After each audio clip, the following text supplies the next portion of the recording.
ડીસા આખોલ પાસે ગંભીર અકસ્માત, સદભાગ્યે જાનહાનિ ટળી. આજે ડીસા નજીક આખોલ 4 રસ્તા નિમ્સ હોસ્પિટલ સામે મહાકાળી મંદિર પાસેથી પસાર થતા માર્ગ પર એક ગંભીર અકસ્માતની ઘટના બની હતી. રેતી ભરેલા એક ડમ્પરે રોયલ્ટી મંજૂરી વિના અને બેફામ ગતિએ આખોલ તરફથી ખોટી દિશામાં પ્રવેશ કરતા ભીલડી તરફ આવી રહેલી એક ટ્રક સાથે ધડાકાભેર અથડાયો હતો. સદભાગ્યે આ ઘટનામાં કોઈ મોટી જાનહાનિ થવા પામી નથી. પ્રાથમિક માહિતી અનુસાર અકસ્માત બાદ સ્થાનિક પોલીસ તાત્કાલિક ઘટના સ્થળે પહોંચી ગઈ હતી અને કાયદેસરની કાર્યવાહી હાથ ધરી હતી. આ ઘટનાથી વિસ્તારના લોકોમાં ભારે ચિંતા જોવા મળી રહી છે, કારણ કે આ માર્ગ પર ખાસ કરીને મંદિર પાસે ભારે વાહનોની સતત અવરજવર અને બેફામ ગતિએ અકસ્માતનો ભય હંમેશા રહે છે.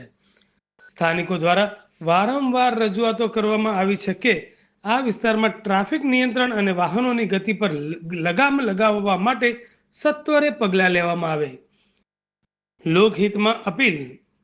આ ઘટનાના પગલે ડીસાના ટ્રાફિક વિભાગ અને રોયલ્ટીએ અધિકારીઓની લોકહિતમાં તાત્કાલિક આ માર્ગ પર યોગ્ય નિયંત્રણો લાદવા અને જરૂરી પગલાં ભરવા અપીલ કરવામાં આવે છે. જો સમયસર પગલાં લેવામાં આવશે તો ભવિષ્યમાં આવા ગંભીર અકસ્માતોને ટાળી શકાશે અને જાનમાલનું નુકસાન પણ અટકાવી શકાય. આશા છે કે તંત્ર દ્વારા આ મામલે ગંભીરતાથી નોંધ લેવામાં આવશે અને નાગરિકોની સલામતી સુનિશ્ચિત કરવામાં આવશે.